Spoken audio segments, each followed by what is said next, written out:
ever watched a film, it felt so real, so raw, and it made you to stop and thinking like, what is this?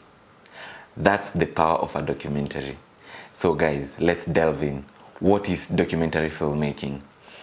In this topic today, we are going to learn about what is documentary. I'm going to give you some bit of explanation to understand what is documentary filmmaking. Unlike fictional films, documentary filmmaking captures the real truths, real people, real emotions, real cultures, real history. These are things, sometimes you might want to preserve a culture, you might want to preserve a story. So how do you preserve it? People preserve stories in documentaries.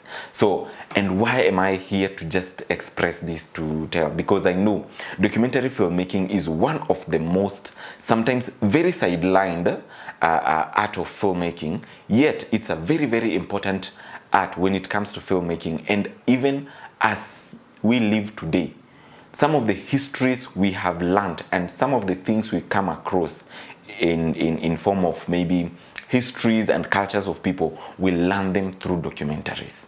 Okay? So of course, in fiction movies, we have the fictional characters and fictional cultures.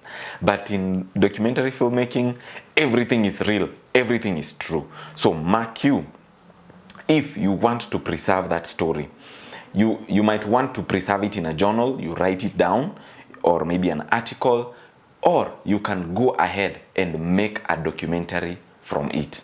So when we talk about documentary in relation to the regular movies that we make or watch, what is the difference? So documentaries deal with real stories or real events. So they capture real emotions. This is not somewhere you're going to tell an actor, cry, cry, cry, no, or laugh. When you're capturing that, you're capturing something that is very true. So for instance, there's this documentary called Softy. It's a Kenyan documentary, and it captured the life of this one of the activists in Kenya, and how the issues of protesting and activism and things to do with maandamano and things. Yeah. So that documentary was following that guy when he was going through those whole process. So even right now, you can have a documentary, for example, the documentary of Eliud Kipchoge, and the documentary was about the Ineos 1:59, 1 hour 59 minutes, like breaking that record. So it means they had to follow Kipchoge through all that process, through preparation, the activities they were carrying, the kind of emotions he was able to pull out while he was doing the workout and preparing himself for the challenge. So that is real story, real impact. Number two, another thing that you might be able to create, documentary has the difference. It has what director's point of view. So of course, like any other film, a film has a director, and the director is the one who is the vision carrier, who drives the story the way he intends from his vision. So because a documentary is also a form of filmmaking, and it will need a director, somebody who is supposed to drive. Because if you want to tell a story of somebody or a particular event or a particular culture, you can't tell everything within one sitting. You need to identify what line do you want to follow. For example, I've told you about the story of Kipchoge. So the documentary about Kipchoge, it doesn't mean that they had to do a lot of his life, akiwa shule, sijui akiwa wapi, nini. No, they just concentrated on the bit of how the dream started, how he started his life in his career in marathon and athletes, and the direction he went, and even the farther he went to even breaking that record. That is what they followed. Of course, Kipchoge akona life ingine. Si akona life ya marriage, akona watoto, akona ile story ingine, sijui watu walisema ya Kiptum, sijui ifanya nini, ni beshte yake. But anyway, all those things, people didn't care. When the director was trying to drive a vision, ali drive ile beat, yeah? That beat for him doing the Ineos challenge. So the director's point of view is what matters, especially when it comes to documentary filmmaking. The other thing is also the style of you doing documentary. You can have a documentary that is a bit observational, so whereby somebody will just go, itakuwa na narration, itakuwa na voiceover narration, talking about oh, the people of Mrima sijui do this, and the people of the lake do this, and the people of the Rift Valley sijui do this, and so there's somebody who is just observing, recording those two videos and having a narration to tell, to complement the images that are passing by, to tell the story. So that is what we call, now that is a style, because documentary have styles. Then there are those ones that are interview driven, whereby you have somebody who is sitting down and narrating the story, or maybe he's questioned about his views or their views pertaining a certain issue. So of course these are documentaries whereby you'll find most of the time they rely on the testimonials of the characters in that particular documentary.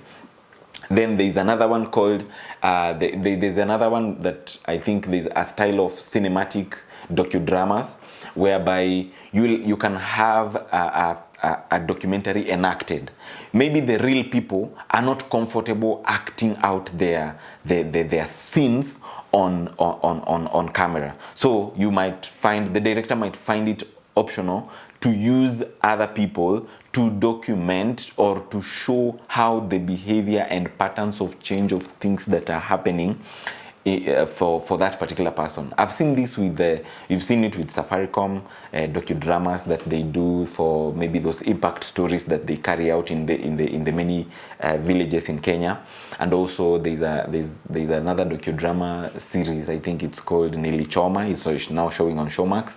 It has that feel whereby people enact something to do with them, that particular issue that they're trying to do in that documentary. So another thing that you need to note in documentary filmmaking that is a bit different is gear isn't everything. You see, when it comes to film, you need to be very particular with your gear. You need to have your camera in check and a proper cinema camera. You need to have your sound in check and a proper one, yes. And then you'll need also to have some bit of lighting and many gears around with you. But when it comes to documentary, you don't need all that. You will need you can have even your smartphone ready to go. With your smartphone, you'll be ready to go and start telling that story. Just get a smartphone and a microphone and go. So I'm challenging you. Because, why am I talking about documentaries? Because I feel with the age and the race at which AI is moving, hey, bwana, mumekuja mbio sana. We are going to lose some things, and we're going to lose that human touch when it comes to how we tell our stories and how we build our cultures. So for instance, like right now, I'm looking forward if we can have our cultures documented in form of documentaries. Yeah, because from my culture, we love what we call isikuti. We have the way we eat, the foods that are made, the cultural dances people from our community do, the kind of marriages and all the stuff. Like we are going to miss them out if we don't document this. And I'm here. I think I need to start working with my camera. And next time I'm going to visit my shushu and my uncles and my people from the village, I need to just have a sit down with them and have a conversation, because I want to understand. Because there's something my shosho used to tell me, and she's really amazing woman. She tells me about things. She told me how she went also she was part of the freedom fighters, and bit of it they were with this Kina Kenyatas and stuff like that. Me, I don't know, like sometimes some of these things I had them when I was very little, and I keep wondering, how will I be able to remember? Now, it's about documenting. So I'm going to document it. I'm going to have like her telling us the story. Even if you're going to create using AI to reenact, to recreate images, or maybe recreate characters, but let the story come from the person who had the experience. And also, if it is history, if it is culture, if it is certain emotions we want to express, if it is certain feelings, yes, let us document it from the human perspective. Let us do it as humanly as possible, because right now I know you might confuse the human with the AI in any minute, and let's not break the bond of human with the robots. Let's not be able to break that human bond. Yeah, robots, I know they are there to help, They're very helpful, but also the human beat, the human touch is super, super important and brilliant for our lives and even for us to grow and challenge this motion. So, having said that, I want to assure you that documentary filmmaking is the one powerful art of storytelling that will leave you with the truths and will help preserve history, preserve culture, and tell stories emotional the way you need, the way you would want to capture them. Okay? Yeah, so grab that camera, grab that sound microphone, and go. You don't even need light. Just go manze, go tell that story. Document. If the next time you go to visit your shosho, your uncles and every other person, ask them questions. Those things that interest you, the cultures they used, the things, the practices they used to do before the Mzungu and the Western people brought all these things that we are doing right now. So ask where is the origin? Why is that town named that name? Preserve, manze. Let's preserve the culture. So until next time, thank you so much for watching. Thank you for tuning in. I'll be bringing more details into it, into documentary filmmaking as part of these lessons. And yeah, let's dive in. Let's learn. Cheers.